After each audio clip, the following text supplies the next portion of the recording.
Girl, let's talk. Let's talk. Listen, let's talk about these dreams. I don't know if you guys, if you have that gift where you dream of something and half the time it comes true. You like, what in the world is going on? It's a gift that I have, and it's a gift that has been in my on my mother's side of the family, where we have these dreams and we know when someone's pregnant. We know when someone's, even sometimes death can even show up in a dream. Of course, we know to rebuke anything that we don't want to happen, so we pray against it. Sometimes it's just a warning to let us know that we need to pray about this situation. But you know, sometimes you can't change that situation from happening because it's destined or predestined. But I want to talk to you guys about this because I was watching some of Audacity's TikToks, and you know how people have been doing stitches where they tell you if they, you know, had some form of a horrible situation or some type of creepy story that happened to them. What's the creepiest story that happened to you? So I was watching this guy on TikTok, and he did one of those stitches, and I was like, oh my goodness. He talked about the gifts of seeing things in your dream. It can be a vision as well, depending on how deep our meditation goes. Like if you're just meditating, praying in that moment of connecting to the creator, to the divine. But we're going to go ahead and go on to his video. Then we'll talk a little more about some of the things that happened with me. Okay, let's go in. Let's get into it. Ghost story that sounds completely unbelievable, but is entirely true. So as I've said before in other story times, growing up with a psychic mother and a psychic grandma who have a long line of psychics in their family, ghosts in the spirit world is just second nature for me. And this story isn't really scary, but however, it's supernatural. My mom's been psychic since around the ages of like 12, 13, 14, and she had her first vision where she saw her grandmother fall down the stairs, and her grandmother lived in the next state. Long story short, in under 24 hours, it ended up coming full circle, and it was then my grandma revealed to my mom that there's a long line of psychics in our family that go beyond the plantation. And my grandma always made a point to let us know it can be a gift and a curse. Pretty much saying, to whom much is given, much is required. And for their gifts, when they come, they come. It's not like the Long Island medium for them. So the year is 2004. I'm up at the kitchen table. It's a weekday. I don't know why I'm not in school, but I wasn't. My aunt was in a living room because when I was growing up, it was my mom, my grandma, and my two aunts. We all lived together. So my aunt was in a living room watching General Hospital because she loved her soap operas, even though I hated it because I could never watch my PBS Kids show. And General Hospital, I think, used to come around too. My mom's in her bedroom because she's like one of those people. She stays in her room. So my mom's door flings open, and she comes out looking like she's in a cold sweat having a panic attack, and she tells us she just had a premonition. Now, something's odd because she ain't never acted like this. And within the premonition, she saw herself and her siblings at a funeral, and there was only 8 of them when there's 9 of them all together. And they all had on funeral attire, but oddly enough, she couldn't see any faces because they all had like these dark veils on. And any funeral in my family, we've never wore dark veils at all. And to the side of all of her siblings, she saw a short older lady hunched over, which was my grandma. So my aunt, who's in the living room watching General Hospital, I'll never forget it, she walked up to her and she said, "It wasn't me, was it?" And my mom says, "I don't know. I couldn't see any faces. So it could be any one of us. It could be me for all she knew, like herself." And since my mom didn't see any faces because she couldn't put a name on it, so she starts telling all her siblings what she saw, and they thought it was their estranged brother who left the family 20 years ago. I never even met him, and they used to tell me story how he used to be into the occult. For the lack of a better example, he was our family's Bruno from Disney's Encanto. So my mom reveals the premonition to people in the family, and they just go on living because at the end of the day, you can't stop the inevitable. Mom had the vision in 2004. In 2005, the summer around August, the aunt who acts is up making coffee one morning, and she drops to the ground. She passes out in the kitchen in the early mornings. They take her to the hospital. Long story short, we find out she gets diagnosed with brain and lung cancer, and then it's a year later, so now it's 2006. I'm in 5th grade now. She passes away.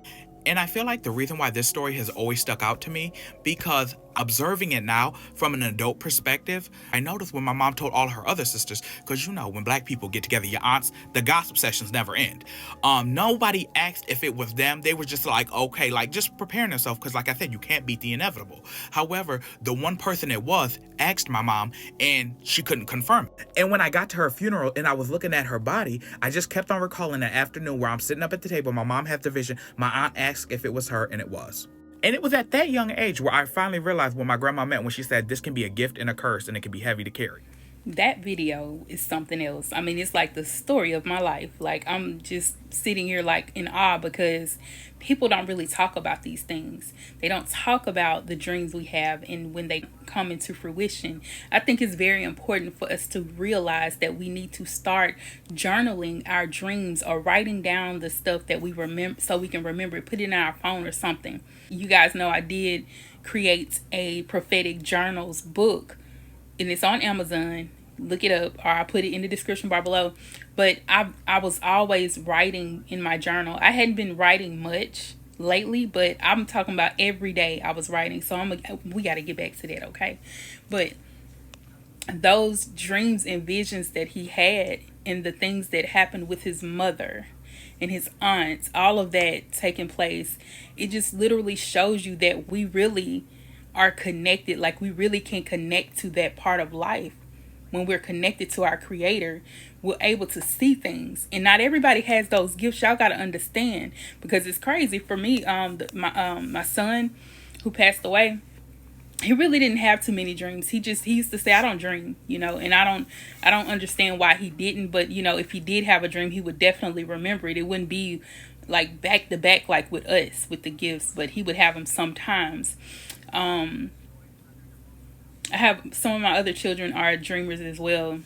I have a cousin who's gifted like this as well. She'll dream of something, or she'll have this unction, and she's younger. We used to talk all the time because we both had like so many dreams, and it was like, whoa, we need to like talk about this, because I'm having these dreams, you having these dreams, like what's really going on? My grandma had these dreams.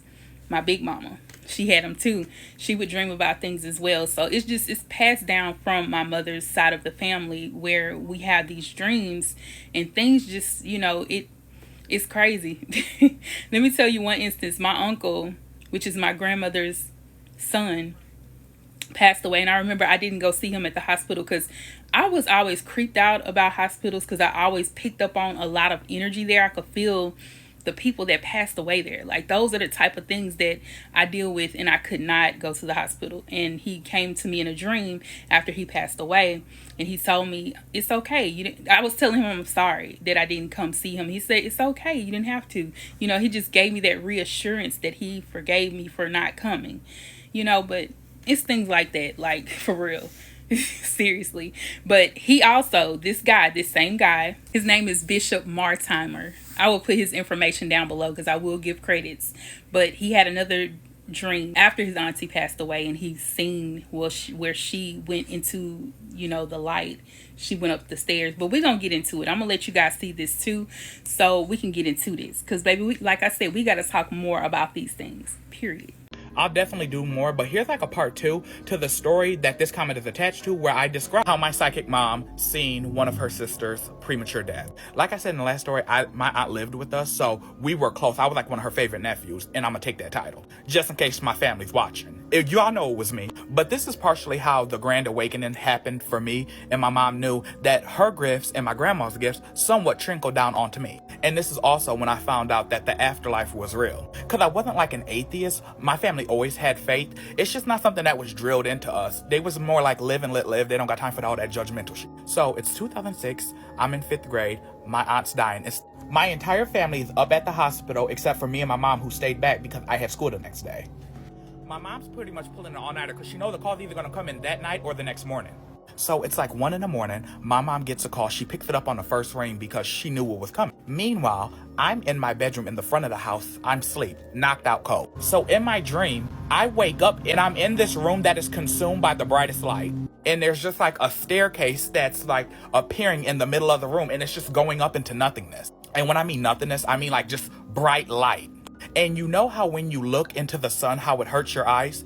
This light was brighter than that, and it should, in a physical human perspective, hurt my eyes. You could look into this light and it didn't hurt, but the light was yet brighter than the sun.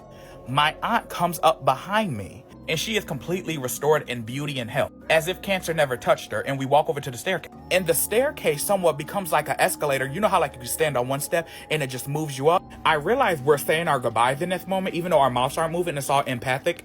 So then, As I'm standing on the steps next to her, she starts to ascend up the steps like an escalator, but my step doesn't move, and we were on the same steps. And then in my dream, I become aware of what I'm seeing, and as she gets to the highest level of the stairs, she becomes like oneness with the light. And my aunt, she was very much so, like, out of all 8 of her sisters, she was like the quiet bookworm. She loved Harley Quinn romances, soap operas, and stuff like that. She wasn't like my mom and some of my other aunties who are very like eccentric personalities. But I was always like another kid to her, because she always liked how, even from a young age, I always said what I felt. I didn't care who liked it, and I always was in grown folks' business. And I kind of like, at times, I felt like I gave her the confidence that she kind of wished she had, which is why we were always so close. So when I seen her ascend into the afterlife, the light got so bright where it was kind of like a camera flash, and I instantly come out of the dream, and I realized I was sleeping standing up. I turn around and my mom's just entering my room. I never mention this part because I always keep this to myself because it's personal, but here we go.